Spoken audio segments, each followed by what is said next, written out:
Tenían las imágenes, ese que estaban viendo era el coronel Crescencio Marino Rivero, 71 años, acusado de abusos a expresos o políticos, presuntamente fue director de prisiones en Villa Clara. Inmigración lo ha dejado entrar no una vez, sino dos veces, presuntamente aquí a los Estados Unidos, y también las acusaciones de Guillermo Fariñas, que dice que durante su huelga de hambre, una de las huelgas de hambre, ese señor literalmente le arrebató, le arrancó del cuerpo las vías por las cuales se estaba alimentando. Para analizar este tema está con nosotros Santiago Alpizar, abogado de inmigración, que además ha alzado una protesta con relación al caso de este individuo en el tema migratorio específicamente. Sí, nosotros como parte del grupo de represión EID hemos desde hace mucho tiempo informado al gobierno de los Estados Unidos a través de las autoridades que le competen en tratar este asunto de la presencia del señor Marino Rivero, y él en la entrevista que les concedió incluso a este canal hace ya un tiempo confesó claramente que él había sido miembro del Ministerio del Interior y que había mentido en las solicitudes de visa y de entrada a los Estados Unidos. En esas solicitudes se pregunta, por ejemplo, si se ha trabajado en cárceles, si se tiene un entrenamiento especial con armas de fuego, si se ha sido miembro del Partido Comunista. Bueno, son dos, discúlpame, Félix. Hay la solicitud para la residencia que él también llenó y en la cual mintió en 6 oportunidades al menos. Se hacen esas preguntas que tú estás haciendo referencia, si había sido miembro del Partido Comunista, si alguna vez, porque la gente dice, bueno, él fue miembro del Partido Comunista por un tiempo y dejó de serlo, y después de 5 años tienes derecho a obtener algunos beneficios en los Estados Unidos. Pero la pregunta es si alguna vez lo fuiste. Y si tú dices que no, aunque hayas pasado más de 5 años, estás mintiendo. Y obviamente esas otras preguntas que tú has hecho referencia, que son los números 15 desde A hasta la E de la aplicación I-485 de inmigración, era todas esas preguntas mintió, porque él sí había recibido, como dices tú, entrenamiento militar, había sido miembro de las cárceles, que él admitió que había sido jefe de prisiones, y sin embargo omitió esa información. Ese conocimiento público, y quiero que lo sepa tu audiencia, que los investigadores de ICE han venido siguiendo el caso de Marino Rivero. No es que el gobierno ha hecho, un hecho aparte o no ha dejado de investigar el tema. Lo que sucede en los Estados Unidos es que este es un país y un país de leyes. Claro, de leyes, y hay que probarlo, y probar eso es difícil, es complicado.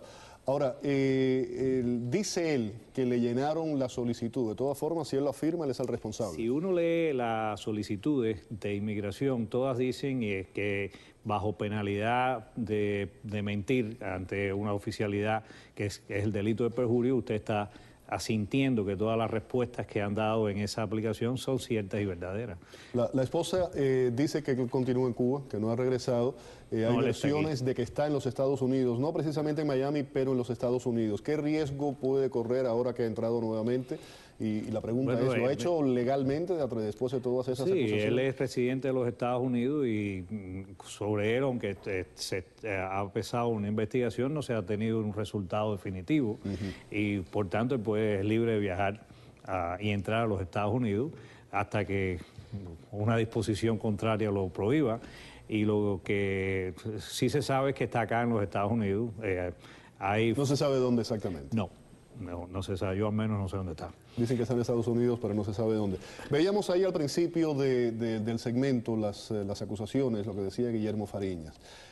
¿Cómo es esta acusación? ¿Cómo se plantea la acusación? ¿Cómo es el proceso? ¿Quién investiga eso? ¿La Fiscalía? Sí, inicialmente es el cuerpo de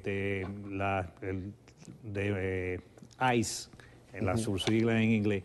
Ellos son los que el cuerpo operativo investigativo de inmigración y de aduana. En conocimientos de los agentes se ha puesto el caso del señor Rivero ya de hace más de un año y se ha procedido a una investigación, lo sabemos que se ha venido investigando, lo que no se ha dado un resultado final, y esa decisión de si se va a proceder en contra del señor Rivero no la tiene ICE, la tiene en todo caso la Fiscalía Federal. Correcto. ¿Y cuáles son los escenarios? Si se comprueba que es cierto, ¿qué puede pasar o lo contrario? Mira, si se comprueba que él, por ejemplo, entre las muchas cosas que se le han acusado, vamos a la más simple, que es haber mentido por admisión propia que él ha dado en esa solicitud. Bueno, eso es causa suficiente para que se le retire los beneficios de inmigración que ha obtenido y se le pueda deportar a Cuba. Tan sencillo como eso. Ahora, También, cuando una persona comete el delito de perjurio, y pueden acumularse tantas cuentas de perjurio como mentiras dijo en la aplicación, pueden acumularse años de cárcel. Estamos hablando de mucho. Lo que pasa, y sucede en los casos migratorios, que no es interés del gobierno penalizar con privación de libertad a personas que simplemente mienten. Ahora, el caso de él está agravado por las acusaciones de fondo de cuál era su actividad criminal en Cuba con respecto a la persecución de personas que pensaban y disentían del gobierno. Y me imagino que desafortunadamente debe haber muchos Marino Rivero aquí en los Estados Unidos. Sí los hay. Desafortunadamente no tenemos información de esas personas. Nosotros hemos promovido sencillamente el caso porque se ha producido la denuncia pública que inicialmente hizo eso fue Guillermo Fariña cuando aún estaba en Cuba y que ha ratificado en suelo norteamericano, y se han ofrecido no solo el testimonio de Fariña, sino de otros disidentes que también son de Santa Clara, como Alexis Ons, que vive en New Jersey, Benito Ortega, que vive en Virginia, Rafael Pérez. ¿Quién lo identifica aquí? Todas estas personas que yo te estoy hablando. Pero eso tiene que haber alguien específicamente que fue quien corrió la voz. Y si este señor está aquí.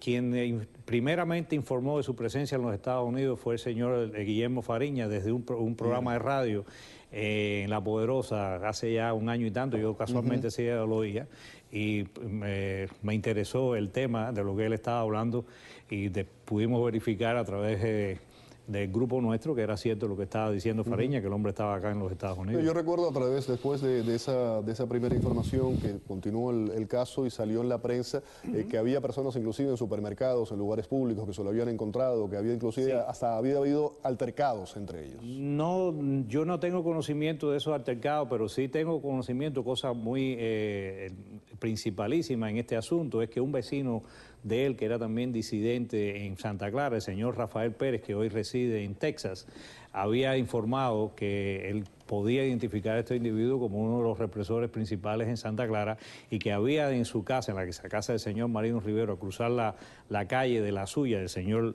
Rafael Pérez, que hoy está refugiado aquí en los Estados Unidos. En la casa de Marino decía Rafael y confirmaba que había un centro operativo de investigación y vigilancia del gobierno con cámaras situadas directamente sobre la casa de él y que el señor Marino Rivero había ido a su casa, lo había amenazado y se había producido un incidente incluso en el que había sido resultado golpeado, maltratada la hija del señor Rafael Pérez, que estaba embarazada en aquel momento. Yo he hablado con Rafael Pérez y me ha confirmado todas esas cosas. Él niega las acusaciones y dice que él no tiene absolutamente nada que ver con eso. La esposa también lo ha negado, que también tiene sus antecedentes, la esposa, señora Juana Ferrer, si mal no recuerdo su nombre, admitió ser, y eso yo no lo sabía, que era capitana del Ministerio del Interior y que estaba a cargo de la sección de Inmigración y Extranjería, o al menos es la persona que autorizaba en la provincia de Villa Clara las salidas del país de las personas que solicitaban ese permiso a las autoridades cubanas. Imagínese el poder que tenía esa señora. Seguro, sin lugar a dudas. Sí, mencionabas algo muy importante. Estamos afortunadamente en un país de leyes, pero precisamente porque estamos en un país de leyes eso puede retrasar ciertas cosas y hay que probarlo. Legalmente hay que probar que esto es así. ¿Cómo es el proceso? ¿Cómo se puede hacer? ¿Cómo se documenta esto? Mira, en primer lugar, recuerda, e insisto, nosotros somos simples abogados. No es a nosotros que nos compete, ni tenemos la autoridad, ni siquiera el deseo de hacer este tipo de investigación. Nosotros informamos a través de las denuncias que se hacen, lo puede hacer cualquier ciudadano, a los organismos competentes, en este caso de inmigración, y ellos proceden a una investigación y la sustancian, como tomándole testimonio, como yo sé que han hecho a todas estas personas que han tenido que ver con el caso. Le han preguntado al oficial de inmigración que tuvo el caso del señor Marino Rivero, lo sé que lo han hecho, le han preguntado sobre las acusaciones que han hecho y han verbalizado a través de la televisión a todos estos disidentes que yo he mencionado, y se ha tomado esos testimonios, se hace un reporte final y se le presenta a la Fiscalía, y la Fiscalía decide si se va a imponer cargo con los elementos de prueba que se han obtenido a través de este proceso investigativo o no contra el señor Marino Rivero, y qué tipo de cargos van a hacer. Yo no sé si van a hacer nada de eso, ni tiene el gobierno por qué informarme a mí de lo que van a hacer o no, porque yo no soy ni siquiera una víctima directa de estas personas. Bueno, pero ese es el procedimiento. Y la última información es esa, que está de nuevo en los Estados Unidos, aunque no se ha determinado exactamente en dónde. Eso es correcto, sí. Muchísimas gracias, Santiago, por haber estado con nosotros hoy aquí en el programa. Vamos a la pausa, la primera en esta noche aquí en el programa. Al regreso, las violentas imágenes del asesinato de 2 jóvenes a manos de la Hermandad Musulmana en Egipto. Y más adelante, autoridades temen que se produzcan revueltas raciales si George Zimmerman resulta absuelto por el asesinato de Trayvon Martin. Algo muy complicado. Volvemos con la información.